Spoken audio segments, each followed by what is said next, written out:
सबसे पहले तो आप ये समझ लें कि मैं नेगेटिव बात तो कभी भी नहीं करता हूँ। मैं किसी के बारे में भी नेगेटिव बात नहीं करूँगा, चाहे वो इंसान हो जाए, चाहे वो कंट्री हो जाए, चाहे वो कम्युनिटी हो जाए, चाहे वो कोई कमोडिटी हो जाए। कमोडिटी के बारे में बात करते हैं, आई होप कि मुझे याद रह जाए कि इस कमोडिटी के बारे में भी नेगेटिविटी के बारे में बात होनी चाहिए। ख़ैर मैं अपने चैनल के ऊपर बात करता हूँ पर्सनल फाइनेंस की, प्रोडक्टिविटी की। आजकल मैं रियल एस्टेट की भी बात करता हूँ, मैं इसमें इमिग्रेशन की भी बात करता हूँ, क्योंकि मेरे ख़्याल से जो आप जिस कंट्री में रह रहे हैं, उस कंट्री का जो इम्पैक्ट होता है वो आपकी वेल्थ के ऊपर बहुत ज़्यादा होता है। बहुत सारे लोग होते हैं जो पाकिस्तान में रह के बहुत अच्छा काम कर रहे हैं, बहुत अच्छी जॉब्स भी कर रहे हैं और बहुत सारा अच्छा अच्छा बिजनेस भी कर रहे हैं और ऑनलाइन काम भी कर रहे हैं, बाहर से पैसे भी आ रहे हैं। लेकिन बहुत कम लोग हैं ऐसे जो इस तरह की अपॉर्चुनिटीज़ को ग्रैब कर पाते हैं। बहुत सारे लोगों को बाहर भी निकलना पड़ता है, और जो लोग बाहर निकलते हैं वो अपनी चाहे वो इकोनॉमिक रीजंस की वजह से बाहर निकलें, चाहे और किसी रीजन की वजह से बाहर निकलें, हर एस्पेक्ट के अंदर आपको हर स्पेक्ट्रम के लोग मिल सकते हैं। अच्छा, मेरी जो यहाँ पर वीडियोज़ होती हैं, जिसमें अगर मैं इमिग्रेशन या लोकेशन के पॉइंट ऑफ व्यू से बात करूँ, तो मैंने आज तक मेरे ख्याल से मल्टीपल वीडियोज़ बनाई हैं जिसके अंदर मैंने अपने डिफरेंट फ्रेंड्स से बात की है, डिफरेंट कोलीग से बात की है, डिफरेंट इवन लिंक्डइन के ऊपर मुझे कुछ लोगों ने रीच आउट किया था, मैंने उनके बारे में बात की है, जिसके अंदर countries from as even as far as Philippines, वहाँ उन उन ऐसी जगह पे के लोगों से भी बात की है। मैंने यूके में कुछ लोग रहते हैं उनसे बात की है। मैंने लेट्स से हंगरी के बारे में बात की थी, एक पॉडकास्ट हुई थी जैद के साथ मेरी, उसके उसके अंदर हमने हंगरी के बारे में, यूरोप के बारे में बात की थी। कनाडा के बारे में तो बात करता ही रहता हूँ, यूएस के बारे में बात की थी, यूरोप के जर्मनी के बारे में बात की थी। तो मल्टीपल इस तरह की पॉडकास्ट मैंने अपने चैनल पर डाली हुई है। कनाडा के बारे में ज़्यादा बात होती है, कनाडा के बारे में ज़्यादा इसलिए बात होती है क्योंकि मेरे ज़्यादातर इस वक्त जो फ्रेंड्स हैं या फैमिली मेम्बर्स हैं वो इस वक्त कनाडा में रहते हैं, और उनके अपने हर एक की अपनी अपनी लाइफ स्टोरी है, और कुछ लोग खुश हैं, कुछ लोग नहीं हैं। तो वो हर तरह के लोग आपको मिलते हैं इस तरह के, और मैं कोशिश करता हूँ कि हर तरह के लोगों को लेकर आऊँ। कुछ पॉइंट ऐसे हैं जिन लोगों को मैं जानता हूँ वो सबके कॉमन है, लेकिन उसको कुछ लोग, जाहिर सी बात है सब लोग आते नहीं हैं ऑनलाइन, लेकिन जो लोग आते हैं वो अपने पॉइंट्स ऑफ व्यूज़ बता देते हैं। मैं तो कहता हूँ कि जिसको आना है, अगर आप अच्छी तरह से बात कर सकते हैं तो प्लीज़ बी माय गेस्ट, और मैं बात करूँगा। मुझे पता है पॉजिटिव्स बहुत सारे हैं कनाडा के। उसके अंदर जो लोग पहले से रह रहे हैं उनके अंदर तो बहुत सारे लोग वेल सेटल्ड हैं कनाडा में। लेकिन एट द सेम टाइम बहुत सारे ऐसे भी लोग हैं जो कि पुराने हैं और वेल सेटल्ड हैं, लेकिन because of inflation, because of multiple issues like LGBT और इन्फ्लेशन, जॉब्स के मसले, अभी इस तरह की मैंने केसेस देखे थे जो 8-8 साल की जॉब्स थी जिनकी, और उनको ले ऑफ किया है वहाँ पर। डिफरेंट रीजंस हो सकते हैं, वो तो कहीं भी हो सकता है, लेकिन इस तरह के मसले, तो सिक्योरिटी और हेल्थ केयर का जो मसला है, जिन चीज़ों के लिए कनाडा आज से 10 साल पहले काफ़ी ज़्यादा फेमस था, वो उस तरह की चीज़ें अब नहीं हो रही हैं। इसी वजह से आप जब इंटरनेट पे जाएंगे तो आपको, अगर आप पॉजिटिव नेगेटिव की बात करेंगे तो कंटेंट देख लें, आपको किस तरह का मिलेगा, पॉजिटिव मिलेगा या नेगेटिव मिलेगा। अच्छा, ये सिर्फ कनाडा की बात नहीं है, ये आप इवन यूके के अंदर भी, जो मेरे दोस्त हैं वो भी कहते हैं कि बहुत महंगाई हो गई है और वहाँ पर भी रहना मुश्किल हो गया। लेकिन कनाडा इसलिए डिफरेंट है क्योंकि मेरे ख्याल से कनाडा में अभी भी इमिग्रेशन फुल ब्लोन ओपन है। ऑल्दो कि मुश्किल है, लेकिन फिर भी ओपन है। आपके पास बहुत तरह के चांसेस हैं। पैसे, जिसके पास पैसे हैं वो पैसों से जा सकता है, जिसके पास पैसे नहीं है, अगर वो उसकी एज कम है और वो अच्छा पढ़ा लिखा आदमी है, तो वो वैसे भी जा सकता है। तो इसलिए कनाडा में ऑप्शंस हैं जाने के।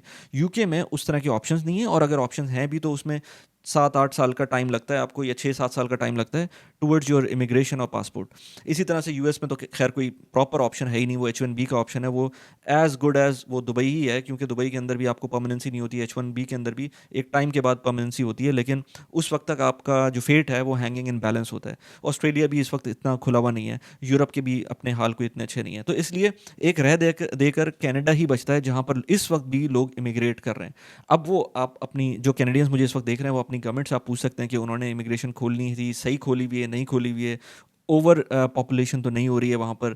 ये सारी चीज़ें मुझे सुनने को मिलती हैं, इसलिए मैं पूछ रहा हूँ आप लोगों से, कमेंट करके बताएं कि अगर इस तरह से है, ज़्यादा पॉपुलेशन हो रही है, रश होता है, हेल्थ फैसिलिटीज़ में वो बात नहीं रही है, जो बेसिक फैसिलिटीज़ थी उनमें अब प्रॉब्लम आना शुरू हो गई है। तो ये सारी चीज़ें जो मैं सुनता हूँ, मैं तो सिर्फ एक सुन रहा होता हूँ, मैं बात कर रहा होता हूँ, लेकिन जो जजमेंट होती है वो पर्सनल जजमेंट होती है। लेट्स से मुझको आईफोन लेना है, अब मुझे आईफ़ोन अगर लेना है तो उसके लिए मुझको एक बड़ी ब्रांड है इसलिए मुझे शायद ज़्यादा उस पे रिसर्च ना करना पड़े। लेकिन अगर लेट्स से मैं चाहता हूँ कि थोड़ी-सी रिसर्च कर लूँ, नया आईफ़ोन आया है उसके बारे में देखूँ, तो हज़ारों आपको वीडियोज़ इंटरनेट पे ऑनलाइन यूट्यूब पे मिल जाएँगी। बड़े से बड़ा क्रिएटर और छोटे से छोटा यूट्यूब चैनल आपको उसके बारे में बताएगा। आप लेट्स से कोई बड़ी परचेज़ करेंगे, कोई गाड़ी परचेज़ करेंगे तो उसके बारे में आप 10 दफ़ा देखेंगे, उसकी रिव्यूज़ देखेंगे, उसके बारे में बात करेंगे।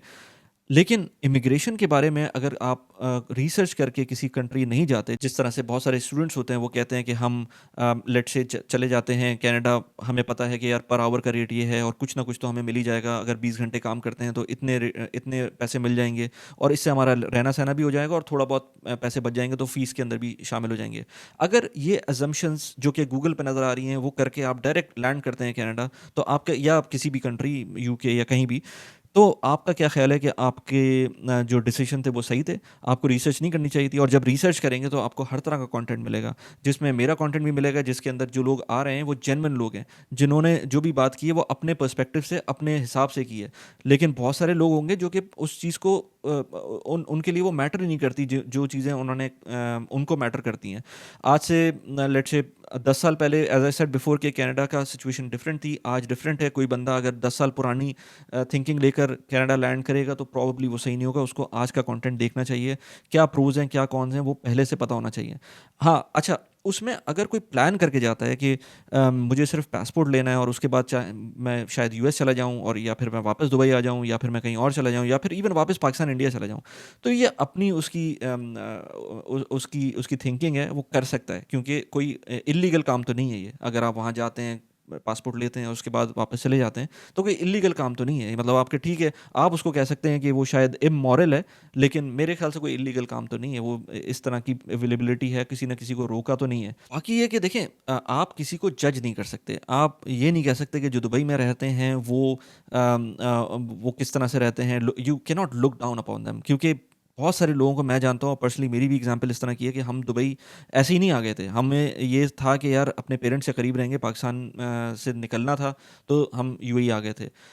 अब उसमें क्या सर्कमस्टांसेस से पहले क्या नहीं थे और उस वक़्त क्या सोच थी। पेरेंट्स की भी कुछ सोच होती है कि यार आप यूएई जा रहे हैं तो ठीक है, 1.5 घंटे की फ़्लाइट है, वहाँ से इतना दूर नहीं है। आप दूर जाते हैं तो उनको ज़्यादा परेशानी होती है, लेकिन मेरे ख़्याल से वो लॉन्ग लास्टिंग यही होता कि आप एक जगह सेटल हो जाएँ, पूरी फैमिली एक जगह सेटल हो जाए। ख़ैर नहीं हुआ, लेकिन मेरे ख़्याल से जो दुबई की आपको जो फ़ायदे मुझे जो नज़र आते हैं उसके अंदर वो इमेंस हैं, ख़ास तौर पे आजकल के ज़माने में। और जब से मैंने स्पेशली यूट्यूब स्टार्ट किया है, जब से मुझे जो चीज़ें नज़र आ रही हैं, जिन लोगों से मैं मिलता हूँ, वो लोग खुद कनाडा से मूव कर रहे हैं। और ये नहीं कि वो लोग नए लोग थे, पिछले 10 साल के अंदर कनाडा गए थे और अब मूव कर रहे हैं, किसी जॉब पे मूव कर रहे हैं। वो इस तरह के लोग नहीं हैं। वो डिफरेंट माइंडसेट के लोग हैं। वो ऑनलाइन काम कर रहे हैं, वो बिज़नेस कर रहे हैं अपना।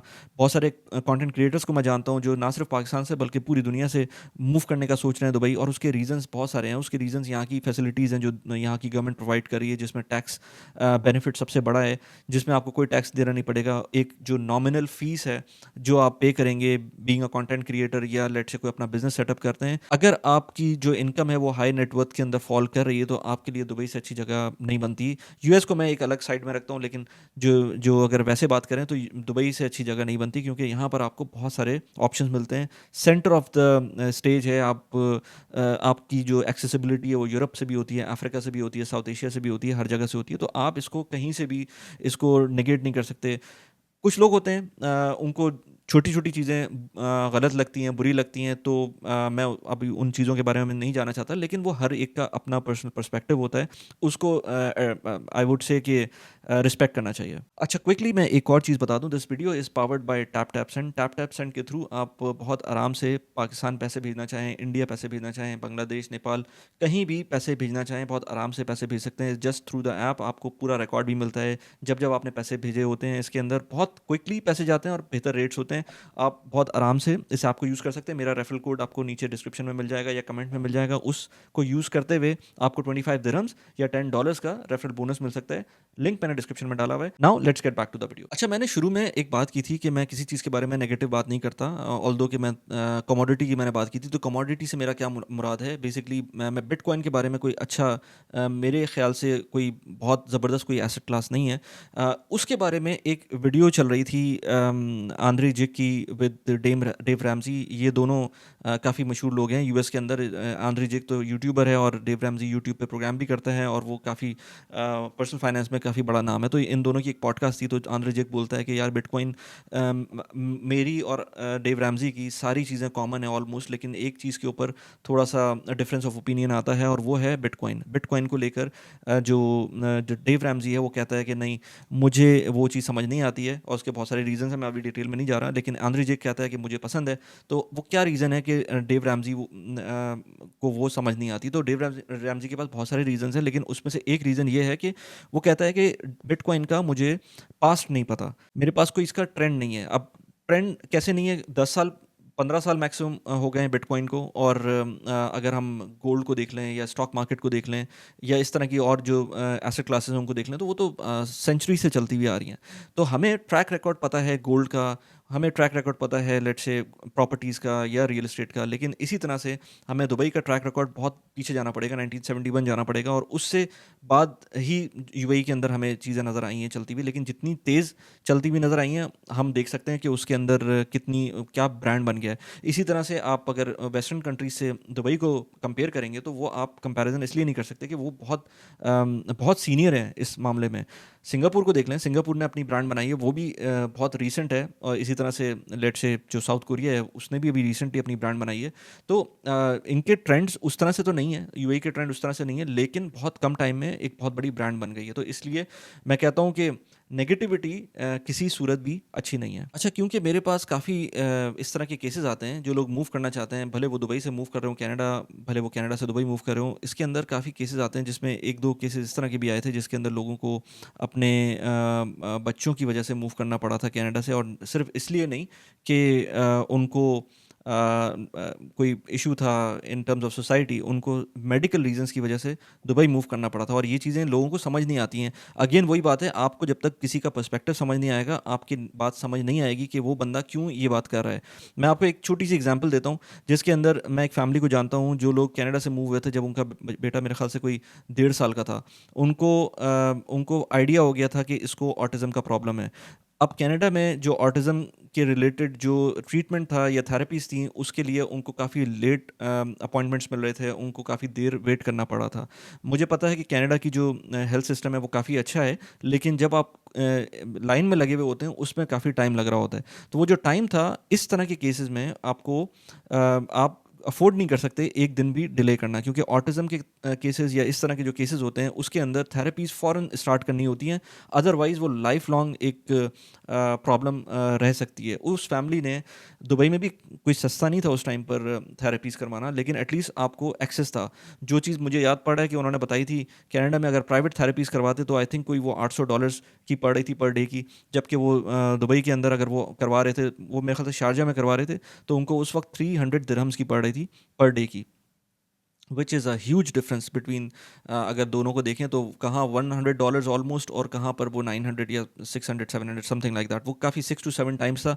तो उन्होंने कहा था कि हम एक छोटी मोटी जॉब पे ही मूव किए थे वो, लेकिन वो मूव कर गए थे। इसलिए लोग जो भी बात कर रहे हैं उसका पर्सपेक्टिव देखना चाहिए मेरे ख्याल से, और इंस्टेंटली ये डिसाइड नहीं कर लेना चाहिए कि ये बंदा कनाडा बैशिंग कर रहा है या वो उस मुल्क की बैश कर रहा है जिसके लिए आप जिसमें आप रह रहे हैं।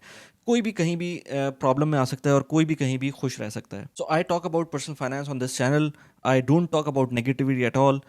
मैं तो इनफैक्ट पॉलिटिक्स पे बात ही नहीं करता हूँ, इसी रीज़न से कि मुझे उन चीज़ों से बात करने में कोई फ़ायदा लगता ही नहीं है, क्योंकि मेरे ख्याल से जो पॉलिटिक्स हैं, जो पॉलिटिशियंस हैं, वो अपने फ़ायदे के लिए काम करते हैं, चाहे वो पाकिस्तान के अंदर हो, चाहे वो इंडिया में हो, चाहे वो वेस्टर्न कंट्रीज़ के अंदर हो। मेरे ख्याल से अगर आप उस लेवल पे नहीं पहुँचे हुए, अपनी फाइनेंशियल इंडिपेंडेंस पे नहीं पहुँचे हुए, तो सबसे पहले उस चीज़ को अचीव करना ज़रूरी है। बाद में अगर आपको कुछ करना है तो कुछ कर सकते हैं, लेकिन जब तक आप अपनी डे जॉब के अंदर ही फंसे हुए हैं, तो ये सारी बातें करना, नेगेटिविटी की बातें करना, वो कोई फ़ायदा नहीं है। मैंने रिसेंटली एक वीडियो अपलोड की थी जिसमें मैंने बात की थी दुबई की कॉस्ट ऑफ लिविंग के बारे में। उस वीडियो का लिंक यहाँ पर लगा दिया मैंने, उसको आप जाके देख सकते हैं। रीसेंट वीडियो है 2024 के हिसाब से। एक मैंने वीडियो अपलोड की थी 9 मिस्टेक्स रिच पीपल मेक, इस वीडियो का लिंक यहाँ पर लगा दिया मैंने। कैसी लगी वीडियो प्लीज़ मुझे बताइएगा। Thanks for watching the video, bye bye.